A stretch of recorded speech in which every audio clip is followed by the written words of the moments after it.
Well, today, welcome to day 3 of the United Nations Environment Assembly. A packed day.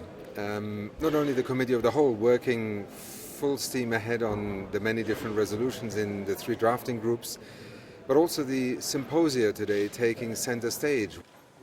At lunchtime, in this very room here, we saw a new UN global campaign being launched, Wild for Life. It's an invitation, I think, to almost every citizen on the planet to take this issue of the illegal trade in wildlife personally. Because of the convening power of this campaign, I really see it as the vehicle for demand, not reduction, but demand eradication. So it's everyone, everywhere, every time.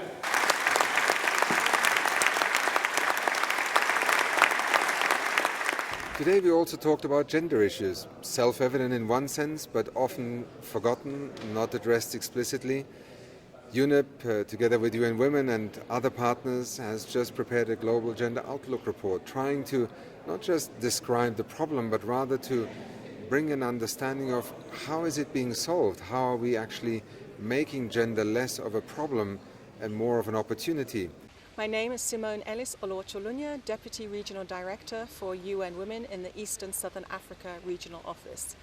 Women and gender are critical to unlocking this nexus between gender and the environment. They're solution providers. Women are custodians of land. Women are custodians of the food supply within the household.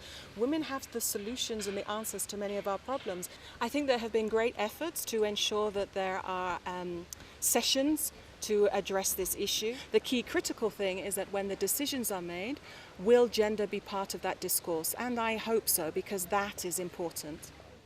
Then in the afternoon, with the arrival of our Deputy Secretary General, Jan Eliasson, opening the seminar, or the symposium rather, on environment and displacement, root causes and implications. And then this evening, we had UNEA Unplugged.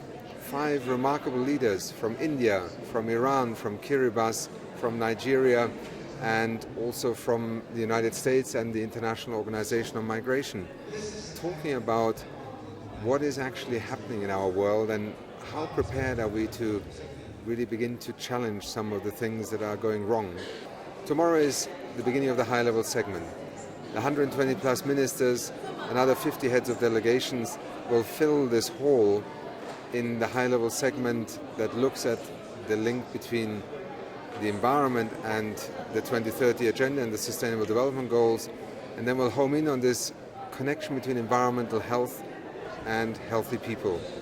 It will be opened by His Excellency the President of Kenya, Uhuru Kenyatta, with the Deputy Secretary General of the United Nations present, many dignitaries, and I think also some great music from our neighborhoods here in Nairobi.